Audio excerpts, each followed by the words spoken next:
Paz do Senhor, estaremos comentando nesse momento o tópico 3 da revista Betel, que tem por título Maturidade Espiritual, e é o tópico 3 da lição número 3 de 18 de outubro de 2015, que tem por tema Em Busca dos Valores Perdidos, tópico 3 dessa lição. Ok? Vamos lá. Nós temos perdido muitos valores em nossos dias, o autor começa abordando, principalmente dentro da comunidade cristã, né?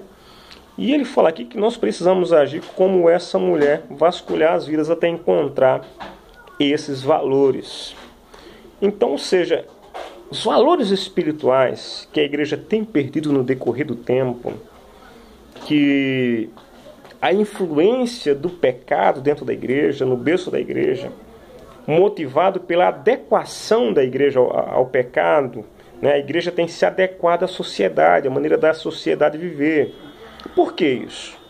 Porque ser um cristão separado hoje é ser careta, né? Ser careta hoje. E nós temos perdido muito esses valores, né? Esses valores espirituais, eles têm sido perdidos no decorrer do tempo. E nós precisamos resgatar eles.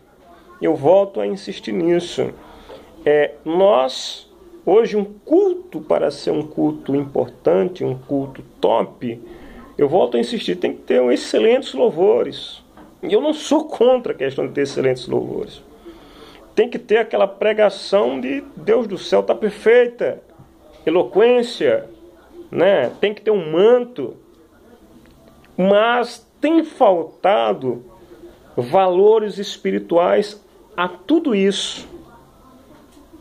Ou seja, o louvor tem que ser lindo, mas tem que ter espiritualidade. Não é um show, né? Ele tem que transformar vidas. Não tem que acalentar nem afagar o ego. Porque isso a música do mundo também o faz. Há pessoas que choram ouvindo a música do mundo, né? Há pessoas que choram ouvindo ela. Há pessoas que se alegram ouvindo lá. Mas nossa música, ela vai além da música, ela é uma adoração a Deus. E no momento que a igreja adora a Deus, Deus se volta para esta igreja e vidas são transformadas pelo poder que existe na adoração a Deus através do perfeito louvor. A mesma coisa a palavra. A palavra ela tem que ter a condição de salvar vidas. Não apenas de impactar emocionalmente a pessoa.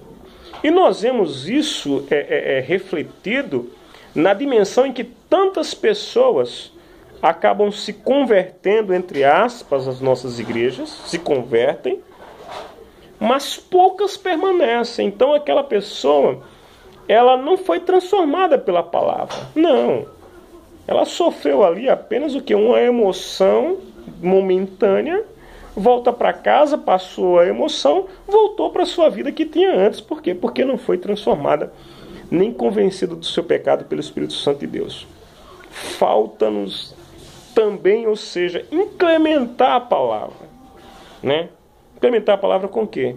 Com espiritualidade, com os dons espirituais, né?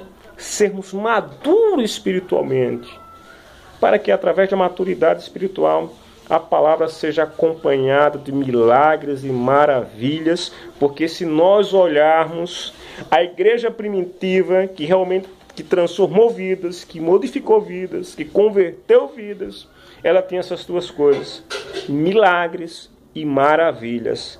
E esses milagres e maravilhas, eles atestavam, fundamentavam a palavra e fazia com que o cristão, no caso, buscasse mudança e transformação para a nossa vida. O item 3.1, ele nos fala a respeito da luz, né? Inclusive o autor ele abrange aqui a dificuldade que seria nós vivermos sem luz. E seria impossível, né, de se pensar nisso, em viver sem luz. Imagine viver sem a luz do sol, sem as estrelas, sem a luz elétrica, né, a vela, enfim. Impossível isso. Impossível viver sem luz. Então a luz faz parte do nosso dia a dia. E na dimensão que nós temos a necessidade da luz, O cristão tem necessidade da palavra de Deus. Então é importante orientar os alunos o quê? A buscarem a palavra de Deus. Hoje nós observamos que, infelizmente, a palavra de Deus, a Bíblia, principalmente a Bíblia impressa, ela já não faz mais parte da indumentária do crente. Tem muito crente que não leva a Bíblia para o culto. Não faz parte mais da indumentária. Então ele vai lá o quê? Vai lá como se fosse a uma sessão de tratamento psicológico, onde ele pega, vai lá, bota a sua roupa, pega a sua carteira e ele vai lá desta maneira, né? Mas nós observamos que um culto é um lugar de adoração a Deus. E há outros que levam a Bíblia digital, que é o tablet, o smartphone.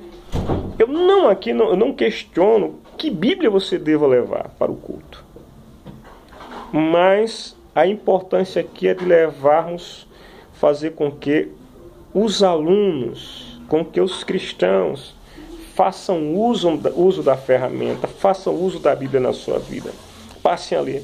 Porque, infelizmente, nós vivemos dias de analfabetismo por parte da igreja.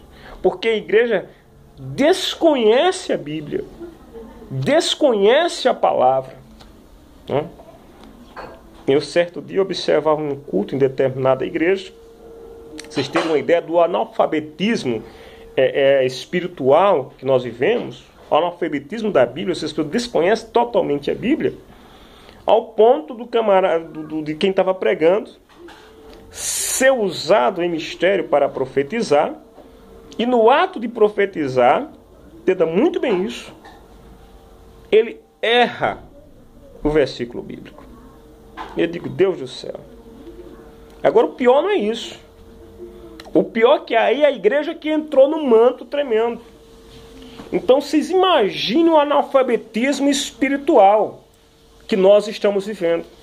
Imagina o analfabetismo espiritual. Ou seja, as pessoas não têm a mínima noção. A mínima noção, no caso, é o mínimo conhecimento bíblico. Porque imagina o seguinte,